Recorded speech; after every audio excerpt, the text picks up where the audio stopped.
Kinuwestiyon ni ACT Party List Representative Antonio Tino ang nasa 80 flood control projects sa Davao City na may mga irregularidad umano. Ayon kay Tino, nagkakahalaga ito ng mahigit 4 na bilyong piso. May buwelta naman si Congressman Paulo Duterte sa paratang. May balitang ito si Kim Salinas.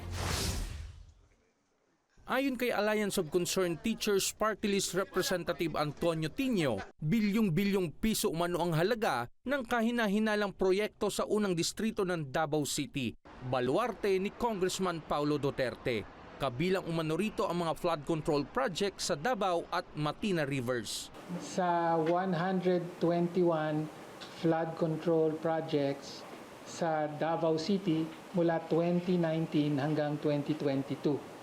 No, at ang findings po natin sa 121 na ito, merong 80 contracts na may red flag.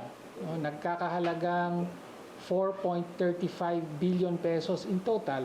Iginiit ni Tino na hindi dapat nabigyan ng multi-year contract ang mga lokal na proyekto tulad nito. Yung mga binibigyan ng MYCA or MICA ay yung mga talagang big ticket projects like airports, like mga expressway and so on and so forth. Pero yung mga relatively local projects like flood control, hindi naman usually binibigyan ng MICA to. Balak ng kongresista na maghain ng resolusyon sa Kamara para imbestigahan ito. Ayon kay Tino, konektado umano ang ilang kontratista kay Vice President Sara Duterte at Senator Bongo. Really 88 ba?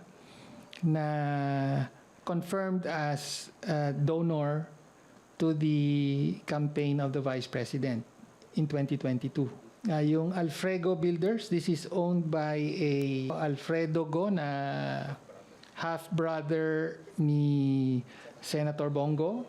Tugon naman ni Congressman Duterte, bahagi lang ng pamumulitika ang mga akusasyong ito at dapat simulan ng mga politiko sa kanilang sarili ang investigasyon. Ayon kay Tino, kabilang sa dapat imbestigahan ay ang mga irregularidad umano katulad ng posibleng overpricing, duplication ng proyekto, double funding at ghost projects. Para sa Balitang A to Z, Kim Salinas.